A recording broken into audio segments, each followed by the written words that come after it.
Hola, Dios les bendiga. Es un gusto saludarles nuevamente en la ocasión de iniciar nuestra segunda semana de estudio de este precioso curso, seminario en teología bíblica.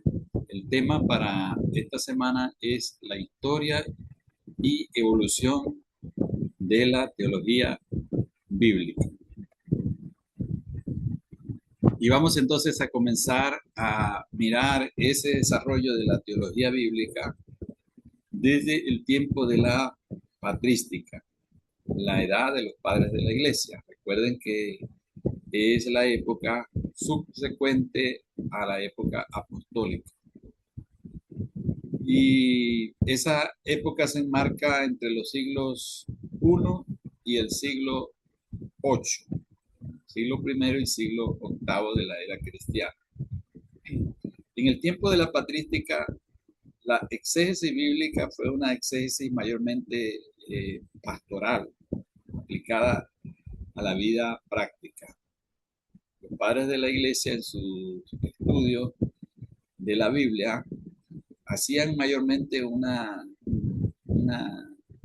eh, aplicación muy espiritual, ¿no? Muy devocional de los textos bíblicos, pero ellos trataban de apegarse precisamente al significado de esos textos de acuerdo a lo que ellos podían entender, ¿no? Conforme el Espíritu Santo les guiaba y conforme ellos se guiaban a través de las escrituras y las enseñanzas de los apóstoles. Tenemos entonces aquí mayormente la interpretación alegórica y literal de los textos.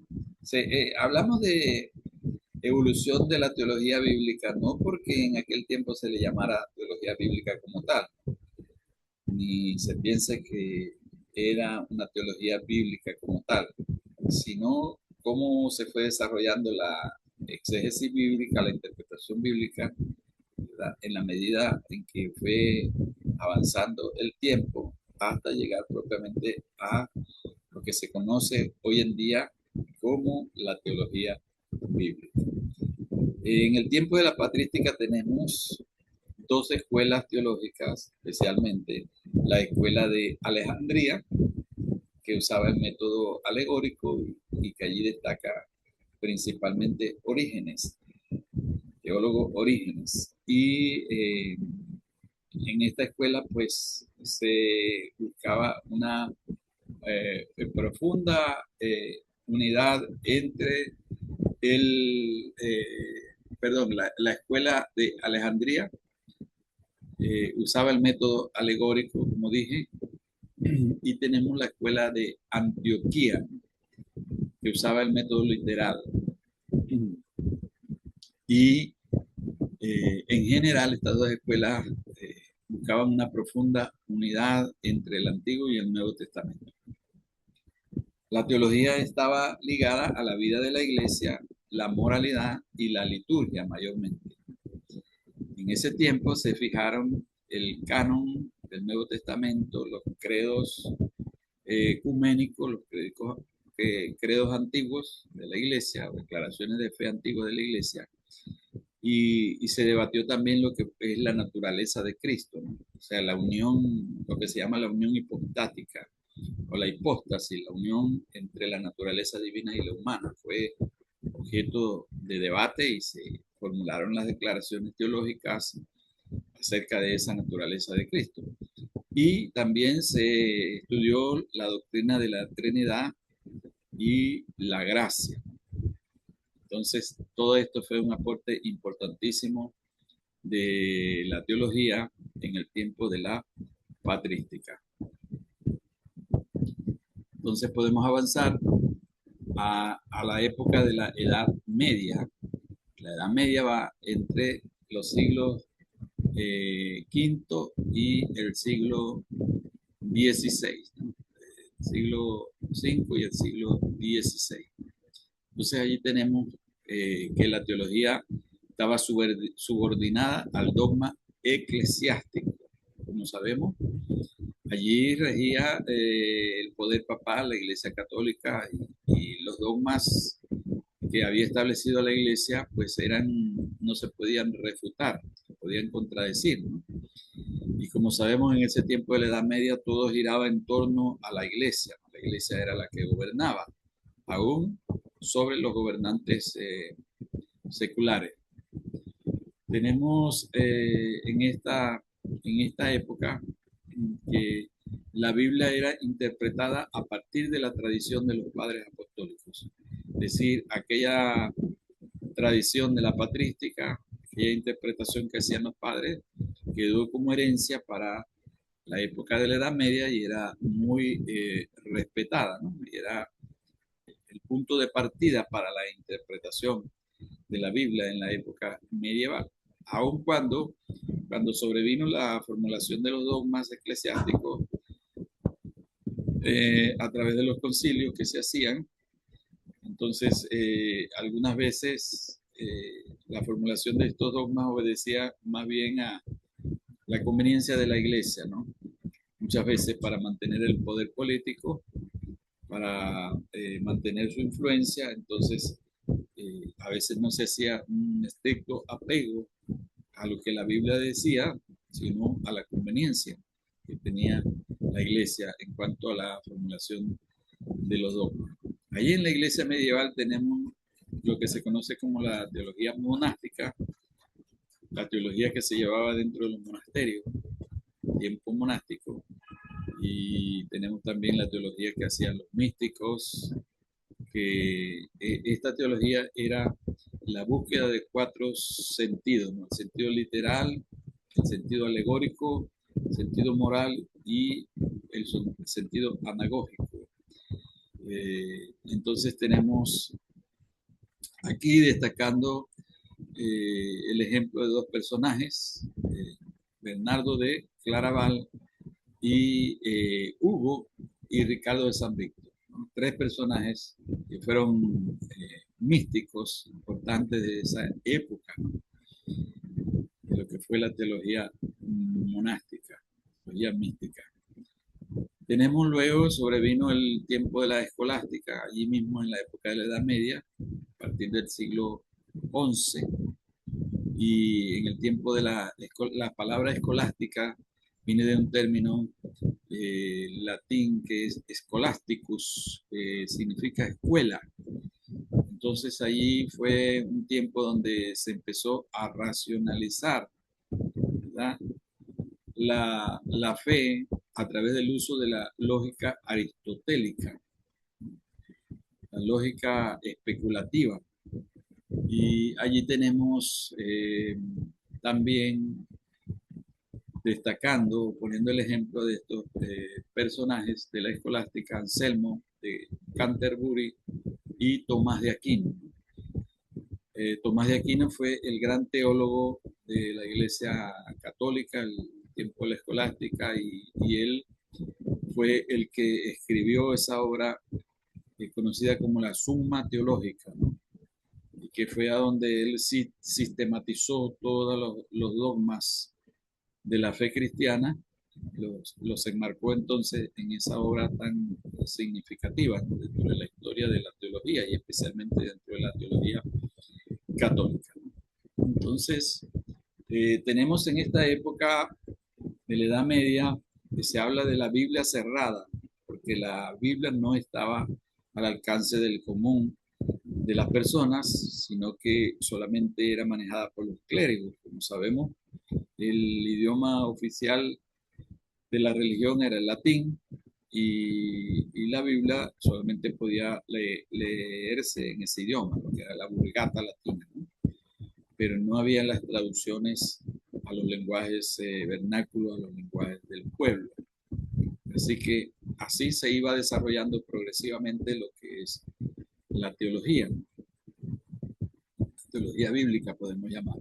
Llegamos al tiempo de la Reforma, a partir del siglo XVI, entonces tenemos con los reformadores el principio de la sola escritura, la Biblia como la máxima norma de fe y conducta, ¿no? juntamente con las otras cuatro solas, llamadas, llamadas las cinco solas, ¿no? Esas declaraciones fundamentales del tiempo de la Reforma, donde está entonces esta sola escritura, solo la Biblia, apartando entonces las tradiciones eclesiásticas y poniendo la Biblia por encima de los dogmas que ya habían sido formulados por la Iglesia, ¿verdad? Por el papado. Entonces aquí en este tiempo de la Reforma se enfatizó la exégesis bíblica como tal, ya se hacía un estudio más profundo de las escrituras, eh, abarcando todos los áreas de estudio, todos los campos que estudia la exégesis, ¿no? Lo que es la lingüística, lo que es el aspecto contextual histórico, y esa serie de elementos que estudia hoy en día la exégesis. Ya aquí en la Reforma ya se hacía un estudio más amplio, más profundo de las escrituras para derivar entonces el significado. Esta fue una época de la predicación expositiva, una época donde al volver la iglesia a las escrituras, entonces se le dio preeminencia a la Biblia como tal, y la predicación se basó fundamentalmente en la exposición de los pasajes bíblicos, ¿no? No la presentación de los dogmas, los credos, sino la exposición de los textos bíblicos como tal. Tenemos entonces en el tiempo de la Reforma la interpretación teológica fundamentada en la cruz y la gracia. Recordemos que el gran tema de la Reforma fue la justificación por la fe, y allí entonces era central lo que la cruz de Cristo, el sacrificio de Cristo Jesús, y lo que es la gracia de Dios a través de ese sacrificio expiatorio de nuestro Señor Jesucristo. En el tiempo de la Reforma entonces surgieron las confesiones de fe históricas, ya aparte, ¿verdad?, de los dogmas de la Iglesia Católica. Entonces ya la Iglesia reformada, la Iglesia protestante, comenzó a hacer sus propias formulaciones doctrinales. Y aquí tenemos la confesión de Westminster y tenemos la confesión helvética, ¿no?, como destacadas en este tiempo de la Reforma. Fue el tiempo del cuestionamiento de las tradiciones humanas en favor entonces de la revelación escrita, de la revelación escritural. Y aquí vemos que entonces ya la exégesis bíblica se va desarrollando, y la interpretación de los textos va siendo más amplia, ¿no?, y más profunda. Tenemos entonces luego la aparición del método histórico crítico a finales del siglo XVIII. Mayormente este método histórico crítico se desarrolló en Alemania, especialmente en la Universidad de Tubinga, a través de teólogos alemanes, católicos y protestantes. Este método histórico crítico ha sido fundamental para la exégesis bíblica, un método sumamente determinante de la exégesis bíblica tal como la conocemos hoy en día. Vamos a definir el método histórico crítico. Es la metodología científica para analizar documentos antiguos, especialmente la Biblia, dentro de su contexto histórico y cultural. Quiero decirles que una gran influencia para la aparición de esta manera de estudiar la Biblia fue la Ilustración, ¿no?, un movimiento anterior donde dentro de este movimiento de la Ilustración, además del desarrollo de las artes, de la literatura, hubo muchos pensadores, filósofos, que ellos cuestionaron, ¿no?, muchos dogmas de la iglesia, muchas tradiciones, y comenzaron ellos a razonar profundamente la fe cristiana, ¿no? y a plantearse preguntas muy importantes acerca de las creencias cristianas. Entonces, todo este desarrollo de la ilustración, el renacimiento, el humanismo, todos estos movimientos eh, convergieron para también eh, influir, ¿no?, en el pensamiento cristiano, en el pensamiento teológico. Y así entonces de estos teólogos, mayormente alemanes, surgió esta escuela crítica que formuló este método histórico crítico, ¿no?, usando entonces las ciencias sociales, usando muchos recursos de las ciencias seculares como tal para el estudio de la Biblia, ¿no? Entonces repito la definición del método histórico crítico. Es una metodología científica para analizar documentos antiguos, especialmente la Biblia, dentro de su contexto histórico y cultural. Luego tenemos los procesos del método, mirar cómo se procede en este método histórico crítico. Primero se va a la crítica textual como tal, ¿no?, analizar el texto en sí, se establece el texto original, ¿no? Cuando apareció el texto, se va a los manuscritos más antiguos, ¿no?, y ahí se va rastreando el origen del texto bíblico como tal. Luego tenemos lo que es la crítica de la fuente, ¿no?, el origen de los materiales, ¿no? El origen, es decir, esto tiene que ver con las diferentes tradiciones, ¿no?, inmersas en el texto bíblico. De dónde tomaron, ¿no?, los escritores, los autores, lo que se llaman los autógrafos, ¿no?, que fueron los escritos originales, de dónde tomaron los escritores, de qué tradiciones, de qué fuentes ellos tomaron para la redacción. Entonces tenemos así, por ejemplo, en el Pentateuco varias tradiciones, ¿no?, que existían primeramente como tradiciones orales y luego entonces fueron recopiladas esas tradiciones para conformar el texto, ¿no?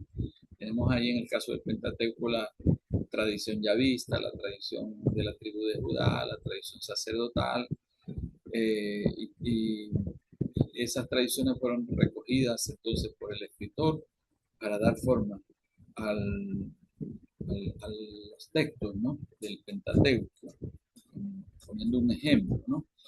Asimismo, en el caso de los evangelios primero fueron este, predicados oralmente, o sea, el mensaje de los evangelios, los milagros, la enseñanza de Jesús, primero fueron tradición oral y luego se comenzaron a redactar los evangelios, probablemente a partir del año 60 de la era cristiana.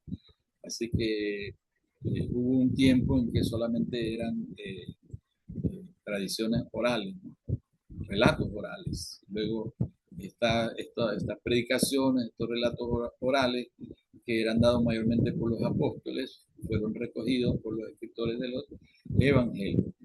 Así que en el caso del análisis de las fuentes, ¿verdad?, lo que se hace es analizar, ¿no?, esos casos de los textos, esos documentos originales, y luego entonces de dónde puede haber recogido cada evangelista sus relatos o sus tradiciones orales, como el caso de Lucas, ¿verdad? Recordemos que Lucas dice que él, después de haber investigado todas las cosas que habían sucedido, investigado profundamente esas cosas, las plasmó, ¿no?, las relató ahí entonces, tanto en su evangelio como en el libro de los Hechos, ¿no?, que también es de la autoría lucana.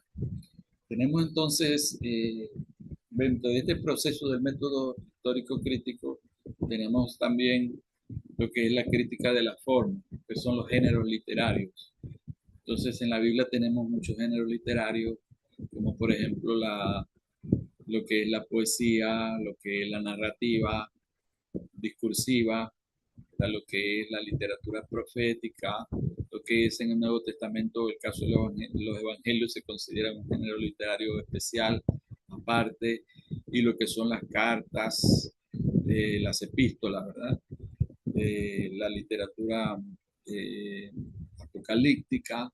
Entonces tenemos todos esos diferentes géneros literarios y lo que hace el método histórico crítico, ¿verdad?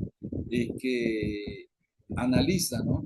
También la influencia que pueden haber tenido los escritores bíblicos con respecto a estos géneros literarios usados en sus escritos desde el contexto cultural, ¿no? Desde la literatura secular, desde el pensamiento secular, ¿no? Entonces, todo esto es sumamente importante para establecer el significado de las escrituras. Y luego tenemos la crítica de la redacción, que nos habla precisamente de la teología del autor. Entonces ahí se va, la crítica de la redacción se va a investigar la ocasión, el propósito del autor, ¿verdad? Las situaciones conexas que sucedieron para que se formulara, ¿no?, la escritura de una manera determinada. Entonces, allí se estudia lo que es esa parte de la teología del autor.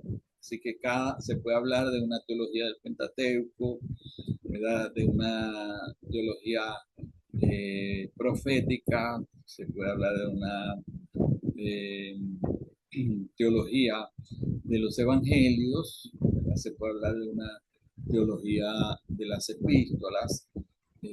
Es, por supuesto, la teología bíblica, ¿no? Siempre bajo la dirección del Espíritu Santo, pero cada una tiene sus propias características, ¿verdad? Y cada autor también tiene su propia teología, tiene sus características particulares en cuanto al aspecto teológico, ¿no? Una es la teología juanina, por ejemplo, y otra es la teología de Pablo, ¿verdad?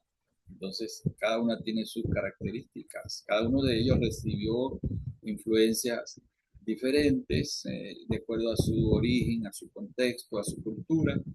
Así que la teología también obedece a todas esas influencias que el autor recibió. Tenemos las aplicaciones prácticas del método histórico crítico, y aquí tenemos que evita lecturas literalistas de la escritura. Como sabemos, hoy hay tantas doctrinas que se han establecido a partir de una lectura literal de los textos bíblicos. Entonces se toma ese texto literalmente y no se estudia todas estas cosas, ¿no? El contexto, no se estudia el trasfondo histórico, ¿verdad? Como tal, la cultura, y se establece entonces una determinada doctrina que es aparte de lo que verdaderamente significa la escritura.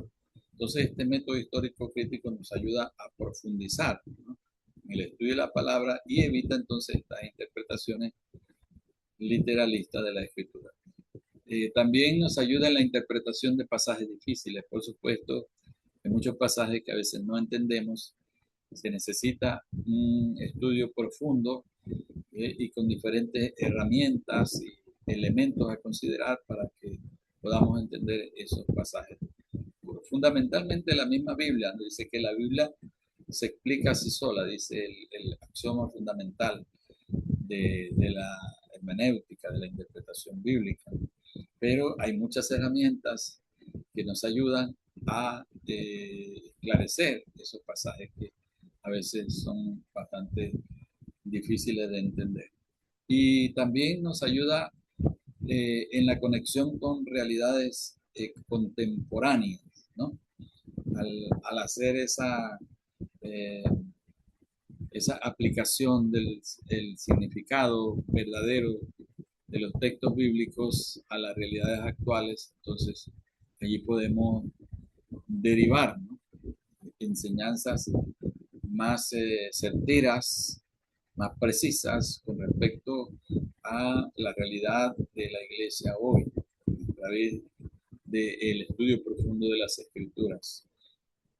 Se han hecho críticas al método histórico crítico, se han hecho muchas críticas.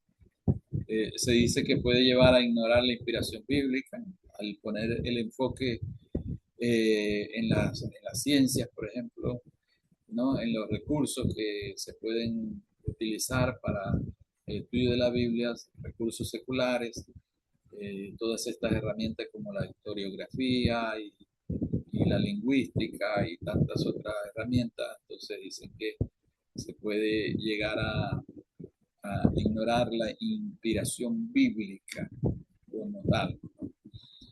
Se dice que es incompatible con la inerrancia bíblica, puesto que el método histórico crítico ha encontrado muchos errores, ¿no? En las escrituras, pero son errores humanos, diríamos, ¿no? De la comprensión humana, errores correspondientes a la época, a la cultura, ¿verdad? Que había, pero no son errores precisamente que puedan negar la inspiración bíblica ni lo que se llama la inerrancia bíblica, ¿no? La inerrancia bíblica lo que dice es que la Biblia es sin error, pero en el sentido de que no se contradice a sí misma, ¿no?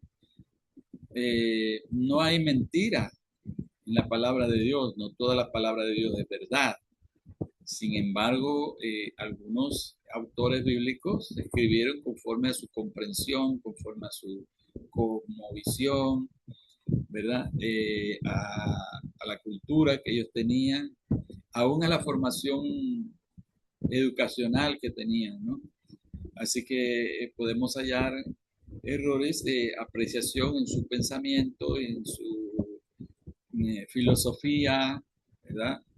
Y muchas veces también la misma, las mismas tradiciones, ¿no? De la época condicionaron el pensamiento de algunos de los autores, la forma de pensar en su cultura, y todo esto no va en contra de la inerrancia bíblica. La inerrancia bíblica lo que dice es que la escritura es sin error en el sentido de que no hay contradicción, de que no hay negación entre una y otra verdad, ¿verdad? Sino que la Biblia es toda la verdad de Dios para nosotros, ¿no? Y la inspiración bíblica dice que el Espíritu Santo guió a los escritores bíblicos en todo ese proceso, ¿no?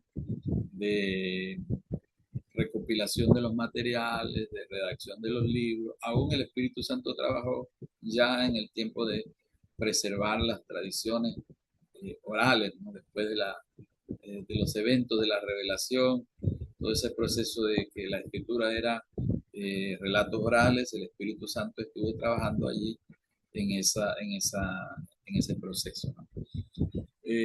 Dice que el método histórico crítico congela el texto bíblico en el pasado, en el sentido de que se enfoca mucho en el origen de los textos, en las fuentes, en todo lo que es la cultura de la época que se escribieron los libros. Entonces dice que se congela el texto bíblico en el pasado. Bueno, estas son críticas que se hacen al método histórico crítico, pero no es así, sino que es un método de gran ayuda para lo que es el establecimiento de la teología bíblica como tal.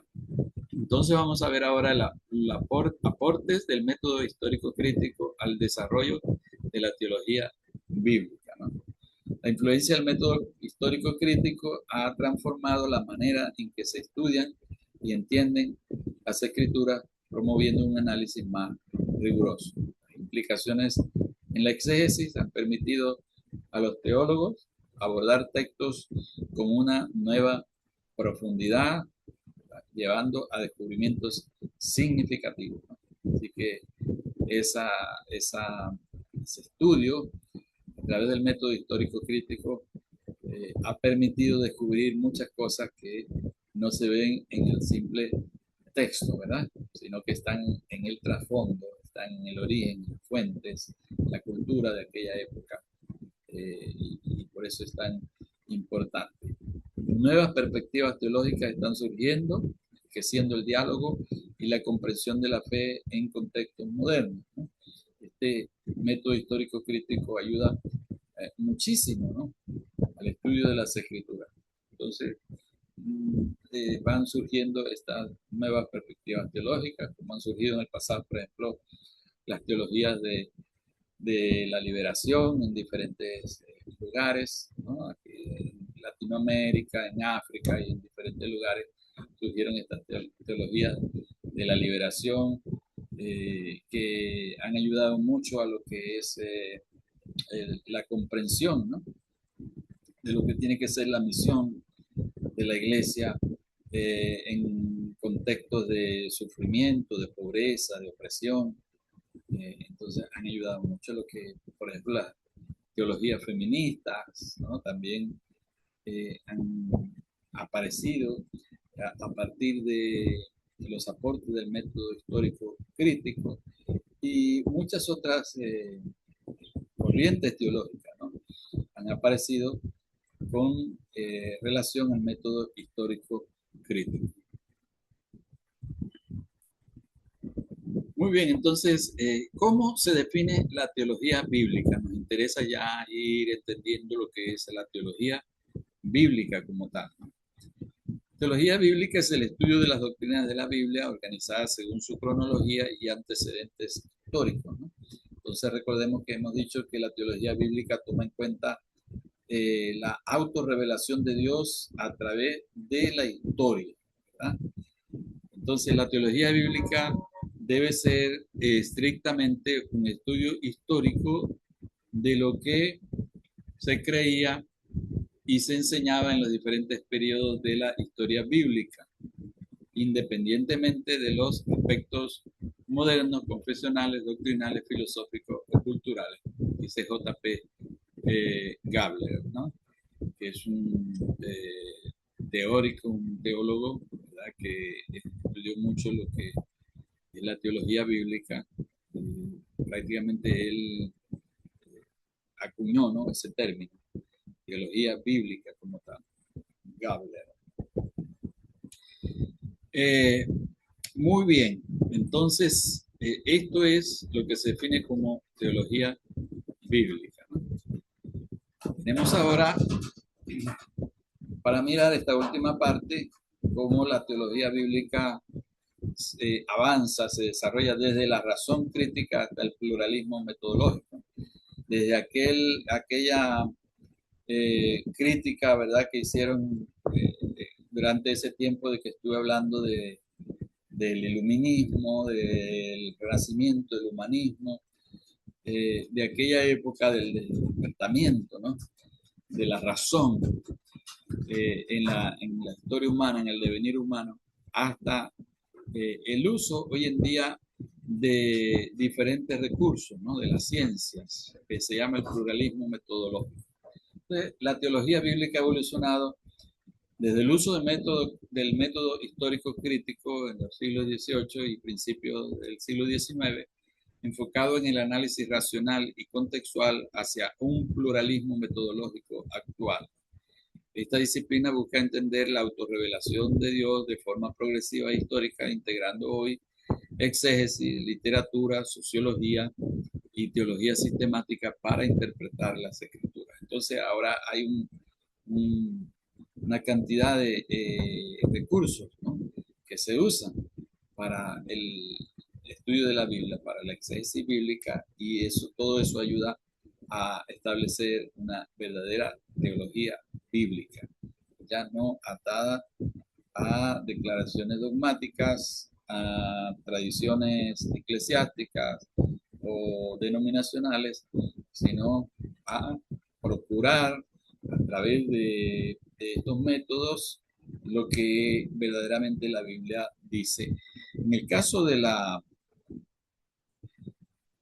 teología de santidad, ¿verdad?, entonces tenemos este recurso del método histórico crítico tan importante para el estudio de la doctrina de santidad, y vamos en este curso a estar utilizando, ¿verdad?, parte de este método histórico crítico a través de la exégesis bíblica, ¿no?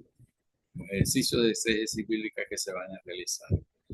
Bueno, mis hermanos, encantado entonces de seguir con ustedes en este curso tan precioso. Espero que Dios les siga bendiciendo y les siga ayudando a través de su estudio. Nos vemos la próxima semana.